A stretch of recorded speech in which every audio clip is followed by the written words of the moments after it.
네, 여러분 안녕하세요. 네, HLB와 HLB 생명과학을 말씀드립니다.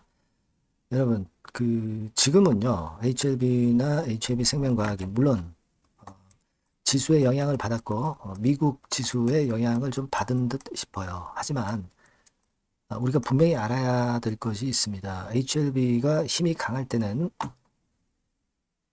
미국 지수나 또는 한국 지수의 흐름, 코스닥 지수의 흐름, 네, 이쪽하고는 다른 방향성을 확실하게 이제 보여줬다는 걸 우리가 잘 알고 있거든요.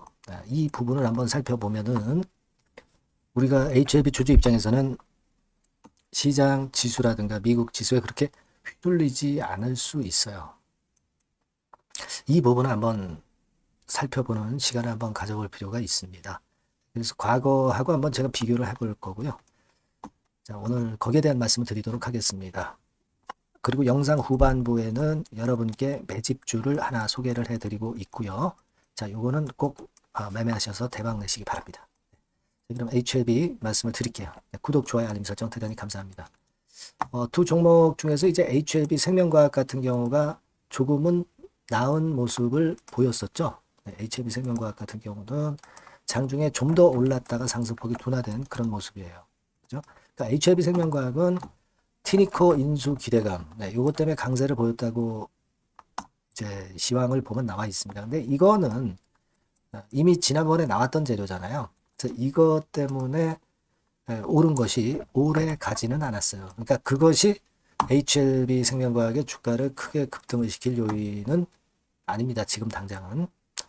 역시 리보세라닙건이 더 주가를 움직일 수 있는 요인이라고 봐야 되겠죠. 여하튼 그래서 HLB 생명과학이 좀 나은 모습을 보이는 듯 싶었지만은 막판에 좀 둔화됐고요. HLB 같은 경우는 2.6% 내려서 마무리가 됐어요. 여러분 지금 HLB는 시총이 10조짜리입니다. 10조.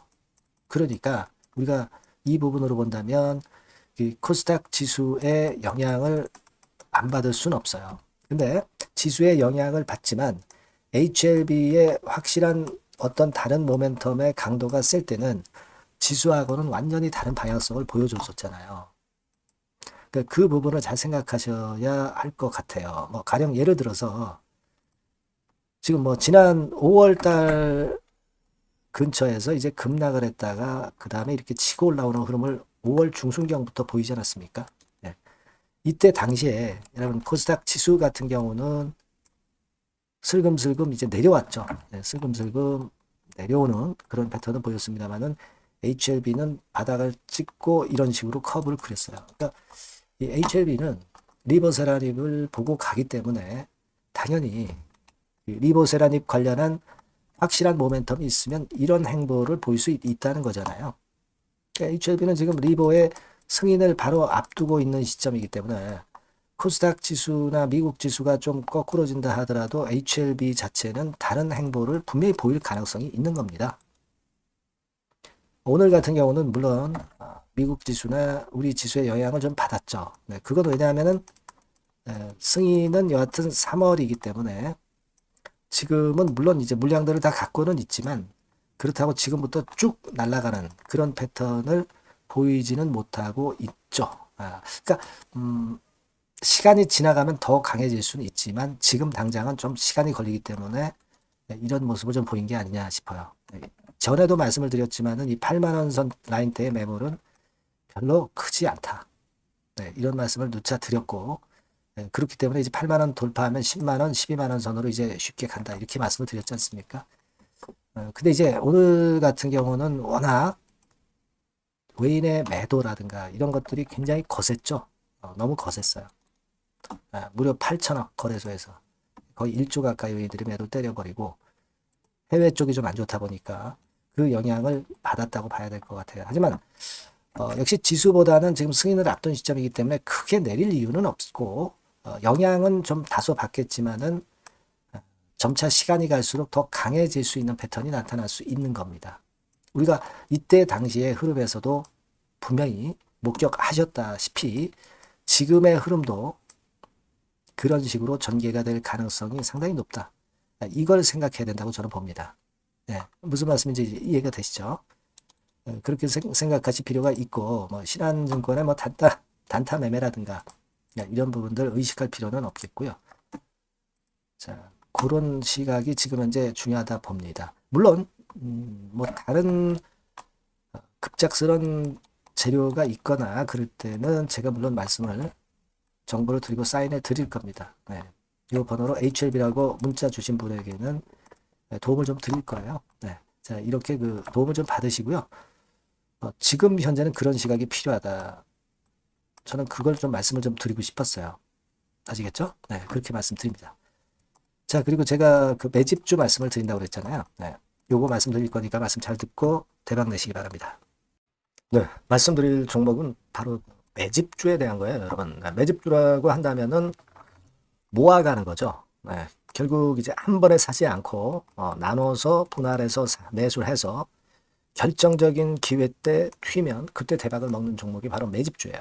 그래서 오늘 제가 소개를 드릴 종목은 바로 이 매집주입니다. 네, 매집주기 때문에 여러분들이 투자 기간은 뭐 단타로 하는 것이 절대 아니고요. 한 1 내지 3개월 정도 보시는 게 좋아요. 네, 이게 빠르면 뭐 물론 1개월 정도에 터질 수도 있고 늦으면 뭐 3개월 뭐 이렇게 보시면 되겠고 초창기에 이제 모아가는 겁니다. 네, 그런 매집주로 이제 말씀을 드리는데 주가 자체는 한 2만 원에서 4만 원 선 정도의 적절한 가격선에 있습니다. 저가주가 뭐 매력은 있지만 여러분 리스크가 상당히 크다는 거 아실 거예요. 네, 이 정도 종목이 딱 좋습니다. 우량 중형주 정도의 자본금을 가진 그런 회사다. 이렇게 보시면 되고요. 시총은 3천억에서 한 6천억 정도 수준 적절하죠. 그리고 자본 총계 역시 자본 총계는 뭐예요? 자산에서 부채를 뺀 게 자본 총계죠. 즉 그 회사의 재산을 얘기하는 겁니다. 재산이 어느 정도는 있어야 우리가 매집을 해서 끌고 갈 수가 있는 거죠. 1,000억에서 3억 정도니까 적정합니다. 이게 너무 커도 무겁죠. 근데 그렇진 않아요. 네. 그리고 목표 가격은 더블 가격이나 또는 세 더블, 세 배, 요 정도, 그 정도를 목표로 하는 그런 매집주를 지금 이제 설명을 드리는 거예요. 네. 이 종목이 그럼 어떻게 생겼는가? 주봉 주가 차트부터 한번 보면은요. 자, 이런 모양으로 지금 현재 전개가 되고 있습니다. 그러니까 한참 바닥을 만들다가 이른바 구덩이를 판다고 그러죠. 네, 구덩이를 파면서 개미를 털게 만들고 거기서부터 쭉 올리기 시작하는 거예요. 그래서 사실 여기부터 여기까지는 한 더블 정도 시세는 이미 냈어요. 네, 하지만 여기서 조정파가 지금 진행 중이고 진짜 승부는 2차나 3차 시세에서 승부가 나리라고 그렇게 보여집니다. 네, 그래서 이런 주봉 차트를 갖고 있는 종목이다. 요거 말씀을 좀 드렸고요. 최대 강점은 뭐냐면은 이제 헤비급 정책 관련주예요. 헤비급. 근데 정책 관련주라고 한다면 여러분들 어떤 걸 생각하시겠어요? 지금 차기 대선을 여러분들이 생각 안 할 수가 없죠. 네, 그 정책이 제일 강력한 그 정책이란 말이에요. 정책 이슈란 말이에요. 뭐 사실 여러분들 잘 아시겠지만 인물해서 관련주들이 대부분 다 움직였어요. 그러나 정책 관련주는 지금 현재 움직이지 않고 있고 이게 뜨면은 더 클 겁니다. 정책 관련주의 이점은요. 인물 테마의 강도가 죽으면 바로 제자리 가지만 정책 관련주는 절대 그렇지 않습니다. 조정을 받아도 큰 폭으로 아주 급등하지 않은 이상은 자기 자리를 잘 사수를 해요. 그러니까 좀 방어적인 이점도 있는 가운데 큰 시세를 기대해 보는 거예요. 요건과 관련된 헤비급 정책 관련주 대장이라고 저는 말씀을 좀 드리고 싶어요. 그겁니다. 그러니까 최근 시장 어렵잖아요. 최근 시장에 휘둘리지 않아야 될 거 아닙니까? 그런 종목을 제가 요 정책 관련주 중에서 선택을 했고요. 아까 우리가 본 대로 재무 실적이 역시 안정적이라는 거, 이 부분인데요. 여러분들께 이제 그림을 하나 보여드리면 표를 하나 보여드리면 연간 실적 같은 경우가 계속 영업이익 꾸준히 잘 나고 있어요. 그러니까 보통 이제 테마주 그러면은 실적도 형편없는데 주가만 위쪽으로 크게 올리기 때문에 그 후유증이 엄청 크잖아요. 근데 요게 강점이 있단 말이에요. 그러니까 리스크가 전무하다는 얘기예요. 요게 일단 강점으로 볼 수 있다. 이렇게 좀 말씀을 좀 드리고 싶고요. 그리고 여러분 제가 현금이 이 기업이 얼마나 있는가 요걸 한번 봤더니 현금성 자산이 한 1,000억에서 3천억 정도. 요 정도를 보유하고 있어요. 그러니까 아무런 하자가 없다는 얘기죠. 아무런 하자가 없어요. 그거 우리가 꼭 생각하셔야 된다. 이 말씀을 좀 드리고 싶어요. 그거 말씀을 좀 드리고 싶고요. 그리고 그 외인 기관 매매 같은 경우는 비교적 이제 안정적인 것을 확인할 수 있었어요. 이를테면 이런 정도 상황입니다. 지금 초록색이 기관이죠. 그리고 빨간색이 외인, 파란색이 개인입니다. 이 외인 기관 매매의 영향은 좀 덜 받아요. 그래서 외인이 사거나 팔거나 기관이 사거나 팔거나 그렇게 크게 영향을 안 받습니다.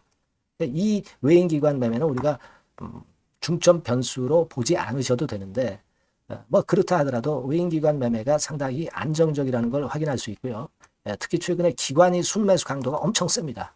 요거는 나쁘지 않은 거죠. 외인 기관 매매는 너무 신경을 안 쓰시되 지금 현재 동향도 괜찮다 이거예요. 그겁니다, 여러분. 아시겠죠? 그러니까 요 종목은 아까 말씀드렸던 대로 이제 매집주입니다. 매집주는 살살 모아가면서 결정적인 기회에 대박을 터뜨리는 전략이 유효한 종목이고, 그래서 이 매집주를 여러분들께 소개를 드리는 거예요. 그 의도를 충분히 여러분들이 좀 이해를 하시고, 제가 이 종목 딱 드리고 그냥 끝나는 게 아니라 비중을 얼만큼 모아가고 어느 타임에 들어가라 마라. 그리고 어느 정도 시세가 났을 때 여기서는 비중을 어느 정도 떠는 게 좋겠다. 이런 세부적인 전략까지 말씀을 드릴 거예요. 시장이 혼잡할 때 돌파구가 될 수 있는 종목이고 가장 베스트 수혜받을 섹터 공략하는 것이 지금 시장에 맞습니다. 실패 시에 타격이 작아야죠. 재무실적 안정주에서 선택을 해야지 엉뚱한 데서 우리가 쪽박을 당해서는 안 되죠. 그겁니다. 타점과 비중 전략을 정확히 드릴 거고요. 모아서 크게 터뜨리기 좋은 베스트 종목이라고 저는 자신합니다. 여러분께서는요, 요 번호로 매집주 이렇게 문자 주시면 제가 자세하게 그리고 확실하게 케어를 하면서 끌고 갈 말씀을 드리도록 하겠습니다. 여러분들 꼭 참여하셔서 대박 내시기 바랍니다. 매집주라고 문자를 주세요. 아시겠죠? 여러분 감사합니다.